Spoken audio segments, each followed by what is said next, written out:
Hi there crafty pals, Louise with you today. Thanks for popping in to check out my first share for the May 2025 Kitaholic Kit.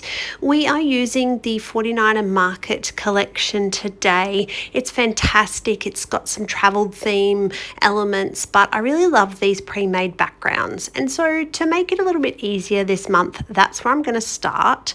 And firstly, I wanted to think about how you could turn these pre-made backgrounds into something a little bit different and enhance them. I'm not the kind of scrapper where I like to use a completely plain pre-made background. I like to give it my own little bit of flair. So the first thing I'm going to do is cut out this rectangle section in the middle, and I'm tearing the paper out because I want to fold back the edges. And it had a really rustic feel to this month's paper collection and kit, so I'm going to roll with that. And you'll notice with a lot of my videos that I'm including lots of sort of more rustic elements. I'm using lots of twine, lots of thread and materials, cottons, really going with that sort of textured and what I like to call rustic theme. So now that I have chosen a background paper to put behind this, I actually want to mount it up a little bit with some cardboard pieces. So I actually just use my Kitaholic Kit boxes that come every month. So I don't throw them out or recycle them. I go ahead and use them cut apart in my layouts. So adding a little bit of dimension, and of course I use a little bit of adhesive, but then I also use some tacky glue as well, just to give it that ultimate hold and keep everything in place. So probably one of the hardest things I found was actually trying to choose a background to put behind this, because I knew I wanted it to be something different than what was featured, but there were so many nice backgrounds. Like I love the chevron. You can see a little peek of that chevron in this pre-made background, but I loved that chevron paper. It was so pretty. So you could definitely put the chevron behind this. Yeah, some of the more rustic patterned papers, it would really depend on what you the photo that you were doing. So this is actually a really old photo, and it was from one of our very early photo shoots when our twins were first born, and we got some professional photos done out in this really cool pine forest.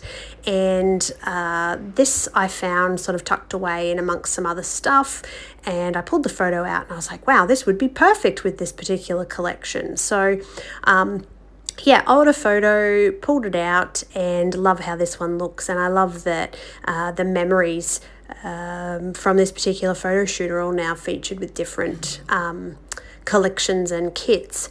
So you can see I'm sort of working around a few different pieces embellished in the background. I've got a little cluster. I've got one of those chipboard pieces, which I'm going to use raw because I just think it looks fantastic in its raw form. You know, you could add color or embossing powder if you wanted just a little bit extra, but I just love it in its raw form. I think it's perfect, and going with my rustic theme, it definitely fits the brief.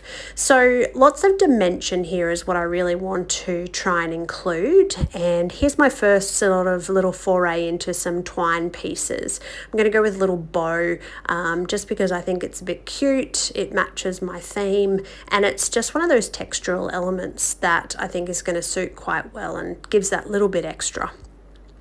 All right, I've popped a doily in the background, and at this point I haven't actually stuck down any of that background. So off camera I'm going to go and attach that, and I really like where this is going, but my visual triangle is not quite right, and so I need to pop a little area of interest up in this top left hand corner. So I'm going to take a few more of these Tim Holtz ephemera, or ephemera, however you pronounce it, and one of the little flowers, and glue that up the top as well. So off camera, once I've glued everything together, I know where it's going to go. I can pull that inner section up and work around it without sort of impacting at that cluster. And note to self, if you're getting the mixed media kit and you have these stamps, they definitely need to be primed first. So by primed I mean the really technical technique of rubbing it against your skin.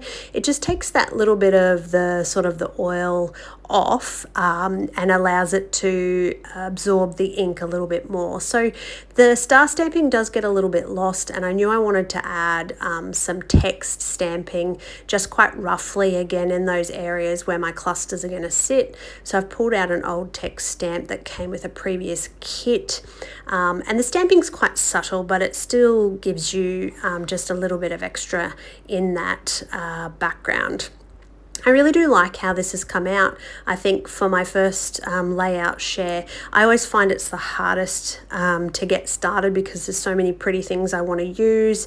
I have lots of ideas about the collection and how I'm going to create, but trying not to do everything all at once on the first layout can be quite a challenge.